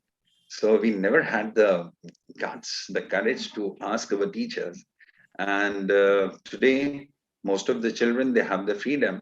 And something good is, even if you do not have the answer to a question, there's nothing wrong. You can always tell, I'm not quite sure about it. I did that as a teacher. Even there were so many times I couldn't answer the question to my satisfaction or say to the satisfaction of a student. So I always suggest my teachers, there's nothing wrong. You can always come back. Okay, but make sure you come back with the right answer. So that is what is important. So today, we are teaching a smarter generation for which we all have to be well prepared. So that is what is important. Subjects like science, subjects like social science, and even language subjects, I guess. Here we do have a lot of co-curricular and extracurricular activities wherein we can involve the students. Like ma'am was talking about helping them build their vocabulary. Like some schools, they have started keeping a track of like style scale, we help the child to track. And yes, there is one big advantage. when we talk of, this, what you call competency-based learning or competency-based education, here, the child is made aware of a roadmap. The child should know, where am I and where am I heading for? How far have I come? So you can set up milestones. So when we go for the assessment plan, and then yes, assessment is something which is very important, and it is something which is an integral part of this, I would say, the entire, you know, competency-based system. And everyone is talking about the skill sets and all. So when we do so, like it's important that the instructional design of our lesson plans and everything, it has to be good. And I would say that part of it, is something which we even did when schools were actually following the CC pattern. There too, it was diagnostic and remedial. So here also, it is not that. And, assessments are being done more frequently. So, I mean, in our school days, well, we never had it so often. Of course, a surprise test would really come as a surprise to us. But today, children, they are so well prepared. They know that any day, the teacher might drop in the bombshell. And so good students, they always come prepared. And especially on the Monday mornings. So Monday morning blues are no more all that threatening for the kids to study on a regular basis. So lots of things have changed. And I mean, the teachers, well, of course, I mean, their roles have become a bit bigger and more responsible. But all I want to say is like, this is something which you have been familiar with and you have been doing, maybe inadvertently. We are not told that we were into blended learning or teaching. So it's that. And, in CCE, I mean, all this, whether it is assessment of speaking and listening, or whether it was, that the kind of work which children would do, which was being assessed and all, and the marks were being assigned. So it was all there. And now it's like it's going to become more systematic. And good thing is like children are going to get some weightage for that also. So it will help. So as it says that everyone succeeds. So it is a win-win plan and not a win-lose. So it just allows every child to succeed. So basically the idea is to get the most from every child. I guess I have already consumed more time than I was allotted. So my apologies for that. And it was really wonderful being with all such educated people as a co-panelist. So once again, I would like to thank everyone and all the attendees. And it's really nice. I saw the number go past 100. So that shows that, yes, we do have teachers who take up their jobs very sincerely. So thank you so much. Thank you so much, sir, and thank you so much for firstly patiently being here and listening to all other panelists and then sharing your thoughts with a lot of patience again. Thank you so much. And just to conclude, what you said, you suggested blended learning must be taken up implemented in a pragmatic way. One size doesn't fit all, which is true, and I'm sure that is what NEP also stresses on. Yes. And obviously, more power to the students and more days for flipped classroom, not just the 5th of September, but perhaps every 5 days in a month. Yeah. Or if time permits, perhaps 1 hour a day. But then great thoughts, and also help students set up those milestones through a roadmap. These are wonderful thoughts, and I'm sure it will be well taken by all the teachers, both on YouTube as well as over here on Zoom. So we also have a lot of teachers on YouTube watching us. So with this, I would like to thank all the panelists. And now to a launch, I request all the panelists to help us with a launch. My colleague there, Sumit, is available. And while Mr. Sumit helps us with the launch, please do declare the launch of Colon's Infinity for classes 1 and 2. We already have Infinity being implemented in some schools for classes 3 to 8. So over to you, Sumit, if you could share your screen. Thank you so much, Srikanth. Please let me know once my screen is visible like this. I hope my screen is visible to everyone. Yes, yes, yes. All right, so a big thanks to all the panelists for their wonderful thoughts. We just spoke about blended learning, how to address the learning gaps, learner autonomy, being flexible, teachers as facilitators. Now, we will discuss a platform that brings all these aspects together, which is Collins Infinity, and it is a blended learning solution, and in its pilot year was adopted by schools across the country. It catered to the educational needs for classes 3 to 8. We received a wonderful feedback on its features, and we have also incorporated major recommendations by the user schools, given that the education landscape is fast changing in terms of requirements, and our prime objective is to provide the end user with a seamless teaching learning experience.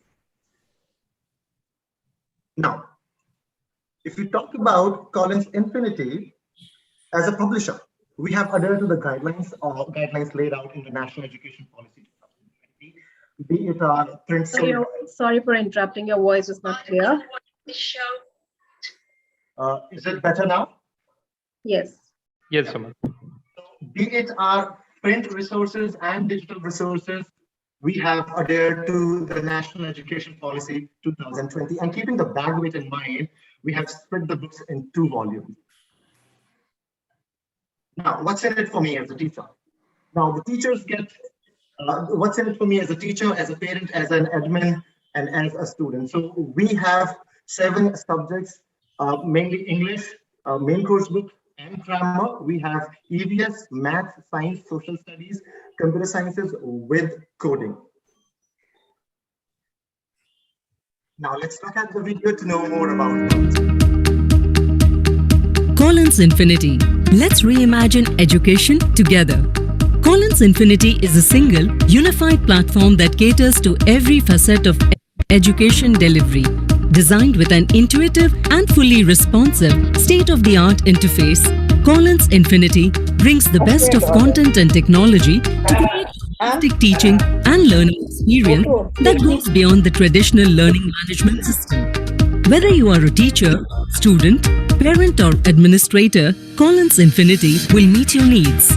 Collins Infinity facilitates better learning outcomes for students, extensive performance and progress reports for parents, enhanced teaching experience for educators, and sharper insights for school administrators. Collins Infinity completely adheres to the principles outlined in the National Education Policy 2020. With Collins Infinity, teachers will have all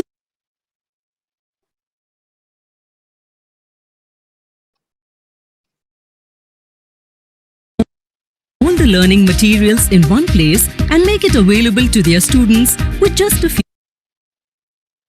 few clicks. This will help them save time so that they can focus on engaging their class through activity and project-based learning, dividing them into different learning groups and assigning them topics, assignments, and tests accordingly. Teachers will be able to easily track each student's progress and help them with remedial as required. With Collins Infinity, students will be able to access the learning material anywhere, anytime, and on any device. With unlimited access to educational materials, students will be able to refresh their knowledge whenever they need. With Collins Infinity, parents will get regular updates and information to support their child's learning at home with the right resources needed for the child to succeed at school. Collins Infinity will serve as a window to your child's classroom. With Collins Infinity, school administrators will be able to create an environment conducive to competency-based learning and skill development along with academic excellence. They will get a single system view of students and faculty's overall performance and prescribe remedial accordingly. Collins Infinity offers infinite learning possibilities. You will avail resources that promote learning, which is next-gen, competency-based, project-based, skill-based, self-paced and concept-based. Check out the features here.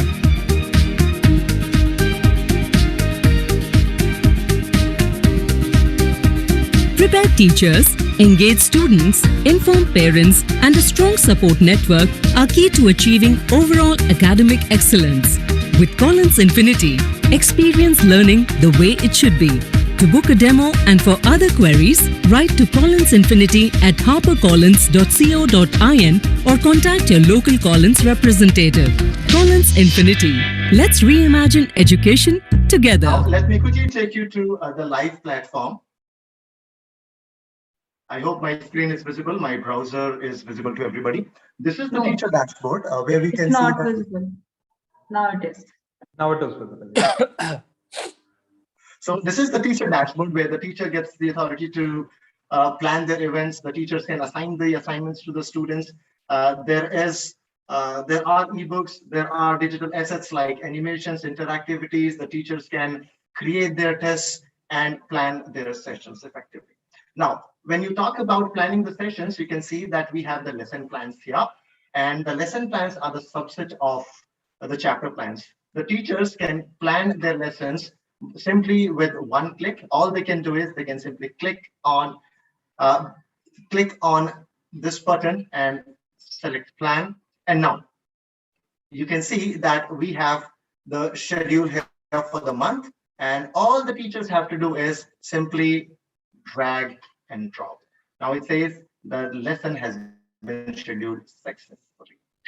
Now, if the teacher wants to see this lesson, the teacher can go to calendar and planner. And for that scheduled date, the teacher can check the calendar. Now it is 29th. So now you can see that we have. Just a request, your toolbar of Zoom is showing down on the screen. So if you can just check and adjust it, because that's better now, kind of eating up into the space. Yeah, perhaps. Yes. So you can click on this. Now you have an option of starting the lesson from here itself. If the teacher wants to view the lesson plan as to what the teacher has planned, the teacher can click here and see it.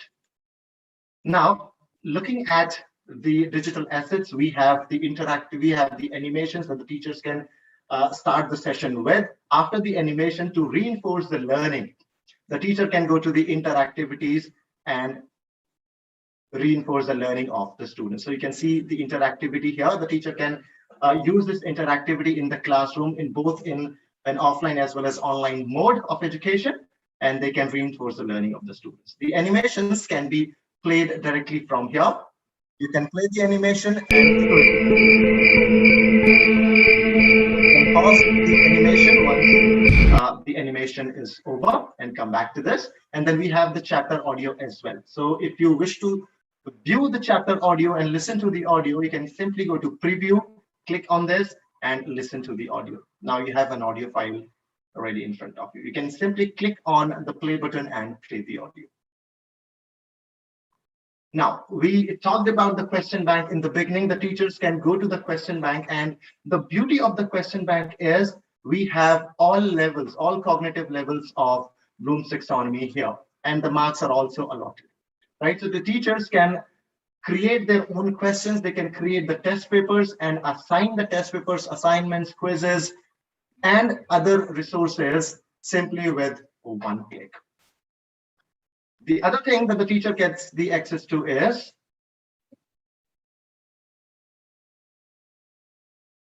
right.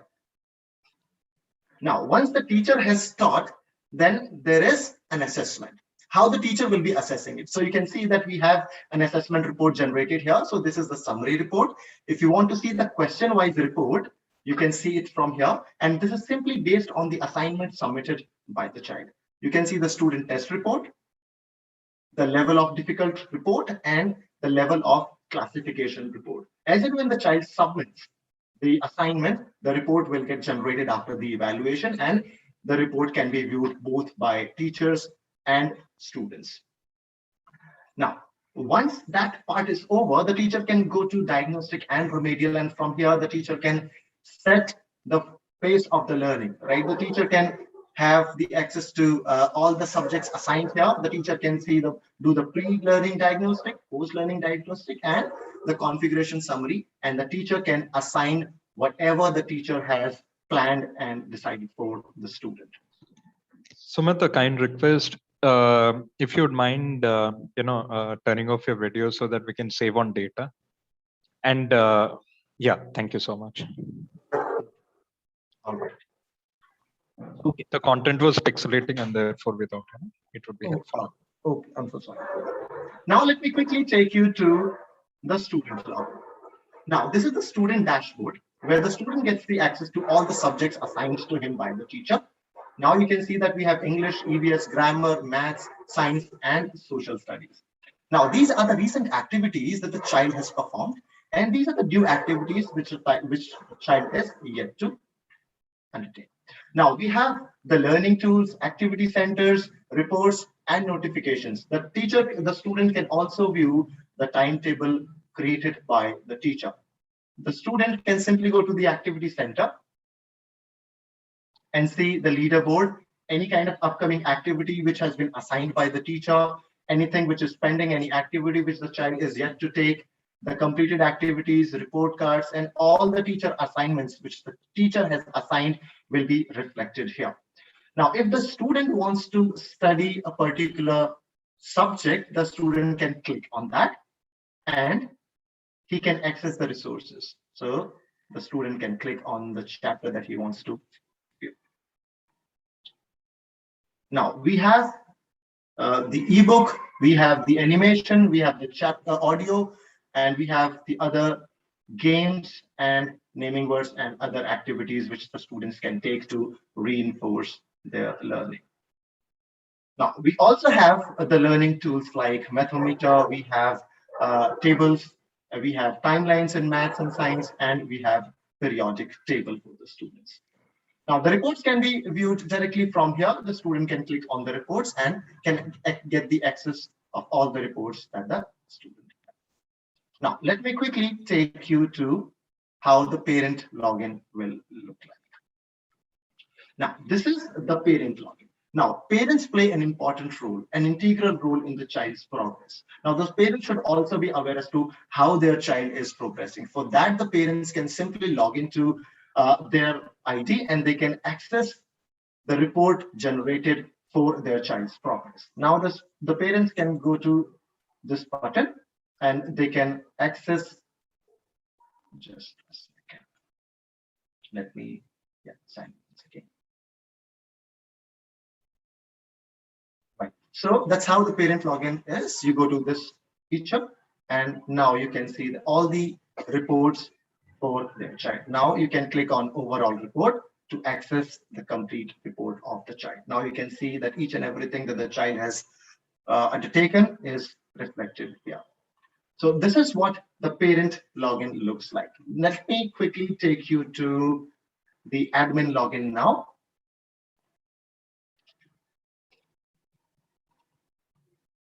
Okay, so the admin is the whole soul for the school. Now the admin has the control over everything which is happening in the school. Let me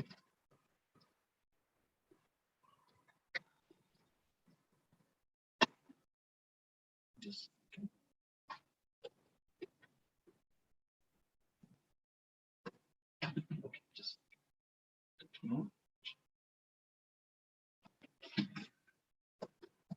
okay, so now we have admin login. Now this is the admin dashboard. Now here the admin can see the upcoming classes scheduled by the teacher, the completed ones, each and everything that the teacher, the admin wants to see as to where that particular teacher is scheduled or busy, or wherever the child, whichever class that the teacher is in, the admin has the access to that. Also, the admin has the access to the usage report of both the users, teachers, and students. So you can see here that the admin has the access to the usage report for both mobile and web. Mobile and web means platform used on the browser and the platform used using Collins Infinity Teach or Collins Infinity Learn app. Now you can see the time spent by each stakeholder. So the admin can simply go to the student and find out as to what they have done. So it shows the time spent on each and every activity that the child has performed. Now you can see that these are the activities which the child has undertaken, and on the right you can see the time spent on each activity. Also, the admin can do the teacher mapping. They can they can tag and untag the classes and the subjects to the teachers that they have in the school. They can manage the users. They can promote the students with a single click. They can manage the registrations as well. Also, they can upload the syllabus of the school on the platform so that the teachers the teachers can plan their session. Now that's all from my side in all four stakeholders, be it admin, teacher, student, or parent. Now I'm open to the questions. Shrikant, do we have any question here? I'm looking for questions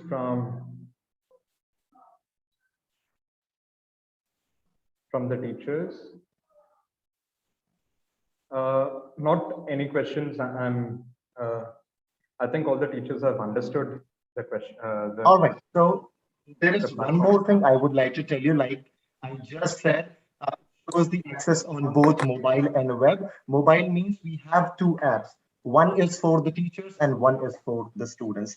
The teachers have Collins Infinity Teach app, and the students have Collins Infinity Learn app, which can be downloaded from the Play Store and App Store.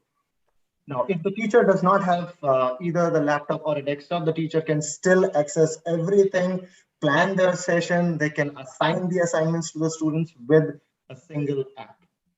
And the same can be done by the students, which means the students get the access to whatever that has been assigned by the teachers on the app itself, and they can do the work. So Sumit, we've got two questions. The first question is, does this work offline? If so, how? This is simply an online platform. So it does not work offline, but yes, you can run it in an offline classroom setting. You can run it in an offline classroom setting, but it is purely an online product. I have a question. Yes, sir. Whatever assessment that we frame out on this platform, is that printable? Absolutely. All right. You can print them both in Word as well as in PDF. All right, that's great. It gives you the access to both the apps. You can have the doc file as well as the PDF file, and because we are doing with class 6 to 8, so there's no problem. But I think this is a new launch, so I'm sure I need to know all the features that this platform contains, right? Absolutely, sir. You can print the test that you create. All right, thank you so much. Yes, and also using the app, we also have the content that works offline. That's one clarification. And now, Sumit, another question vis-a-vis the bandwidth. So in areas where we have low bandwidth, the question is, have we tested it, and how does it work? See, it works on low bandwidth. You do not need a very high-speed internet for this. If you want, I can... Excuse me, boss. You have a text message. Sorry. Okay, so it works on low bandwidth, so you do not need a very high-speed internet. Even if you have a very normal internet connection, it works on that as well.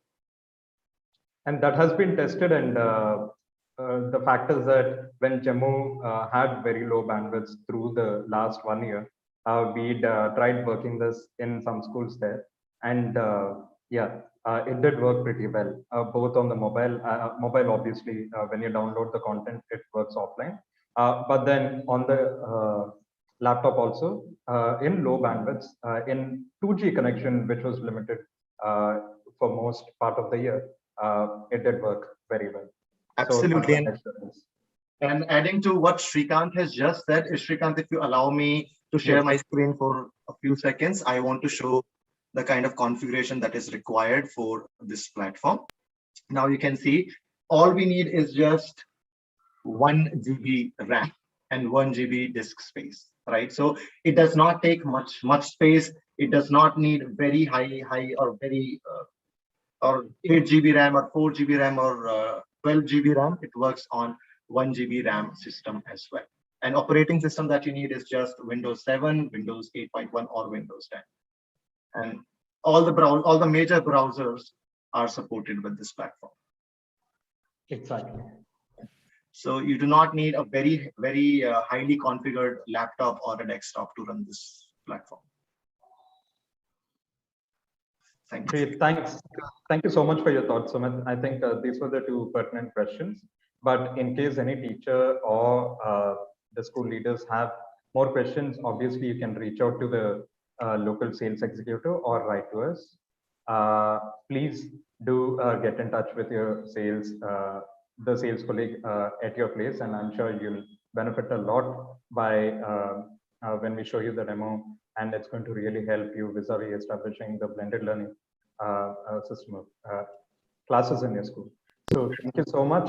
And yes, this is the email ID, colonsinfinity@harpercollins.co.in. So please do get in touch with our sales colleagues. And if not, please do write to us. Thank you so much.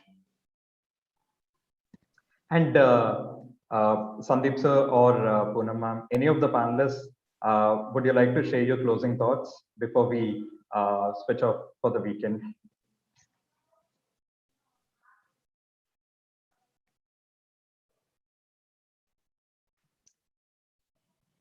Okay, well, all what I want to say is a big thank you to you and to the entire team. And in fact, the presentation, what we just saw, it's very informative. And I guess, like if we can get everything under one roof, so it's something like that. And if it's going to, be that efficient with so many options, so I guess it is going to lessen the burden of the teachers. Because not that we do not have, most of the schools, we do have all these digital classroom solutions. And apart from that, we also have our own ERP management system and dashboard and everything.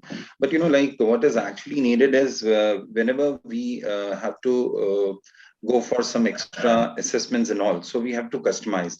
And that is where, like we have to again approach the person, then contact the person there who handles the IT maintenance part and, does it for us. So, I mean, what I just saw in this short presentation, that it's something which is really very good.